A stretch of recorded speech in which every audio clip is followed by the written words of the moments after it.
अस्सलाम वालेकुम स्टूडेंट्स। आज की क्लास में हम सीखेंगे कि शेप और टेक्स्ट को एक साथ कैसे एडिट करें, एक साथ कैसे हम लिखें। तो इसके लिए एलिमेंट के ऑप्शन पे आप जाएँ, वहाँ से आप लाइन एंड शेप्स को सिलेक्ट करें, ठीक है? सिर्फ़ शेप्स आपने सिलेक्ट नहीं करनी, लाइन एंड शेप इस ऑप्शन को आप लिखेंगे एलिमेंट में। और इसको हम अपने हिसाब से छोटा या बड़ा कर सकते हैं, लंबा कर सकते हैं और इस पे टेक्स्ट लिखने के लिए बहुत सिंपल तरीका है, एडिट पे क्लिक करें और कोई सा भी आप टेक्स्ट लिख सकते हैं। इस टेक्स्ट को हम बाद में चेंज भी कर सकते हैं, इसके फ़ॉन्ट को चेंज कर सकते हैं, शेप के कलर को चेंज कर सकते हैं। तो ये एक बहुत आसान तरीका है। जैसे अक्सर स्टूडेंट्स को बहुत मुश्किल होती थी कि वो टेक्स्ट लिखते थे, फिर उसके पीछे शेप को जब ऐड करते थे तो वो बहुत शेप का जो है ना चेंज हो जाती थी शेप या फिर कलर में या फिर उस लेयर को आगे लेके आने में मुश्किल होती थी। तो हम ये चीज़ जो है टेक्स्ट या शेप ऐड करने के बाद हम उसका फ़ॉन्ट और शेप का स्टाइल भी चेंज कर सकते हैं। आप कोई सा भी शेप का स्टाइल ले सकते हैं, उसको फिर छोटा-बड़ा कर सकते हैं या फिर उसे चौड़ाई या लंबाई में बढ़ा सकते हैं, कम कर सकते हैं। अब जैसे मैंने ये वाली एक शेप ली और सिंपल शेप ली है, इसे मैंने अपने हिसाब से छोटा किया, ठीक है? इसका ये फ़ायदा होगा कि जब आप एक शेप ऐड कर लेंगे, उसके बाद आप इस पे जैसे-जैसे टेक्स्ट लिखते जाएँगे, वो खुद ब खुद ऑटोमेटिक शेप या उसका बैकग्राउंड जो होगा टेक्स्ट का, वो बढ़ता जाएगा। अब यहाँ पे मैं इसका फ़ॉन्ट भी चेंज कर रही हूँ। फ़ॉन्ट चेंज कर सकते हैं, जैसे हम फ़ॉन्ट का स्टाइल चेंज कर सकते हैं। फ़ॉन्ट जैसे अब ये मैंने सब हेडिंग है, तो इसे हेडिंग भी लिख सकते हैं।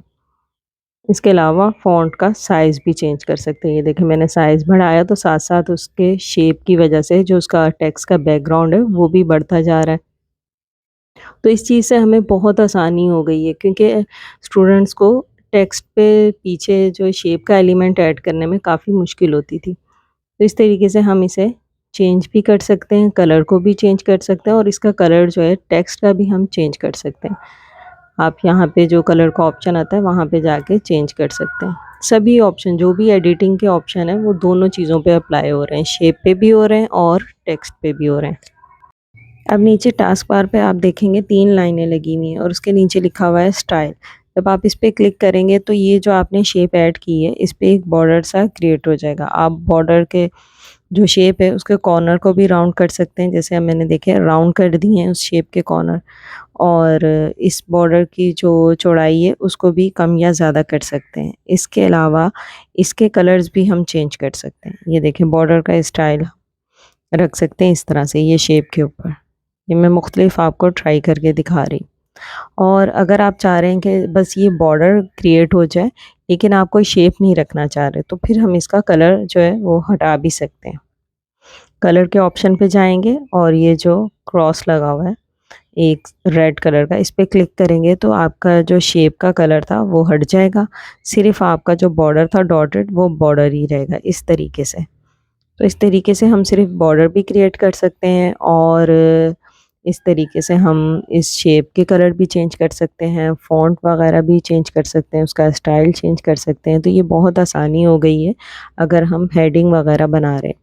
पोस्टर में हेडिंग बना रहे हैं या किसी चीज़ में भी हम थोड़ी स्टाइलिश सी हेडिंग दिखाना चाह रहे हैं तो इस तरीके से हम बना सकते हैं। हमें अलग-अलग एलिमेंट का इस्तेमाल नहीं करना पड़ेगा। एक ही दफ़ा में हम ये सब चीज़ें कर सकते हैं।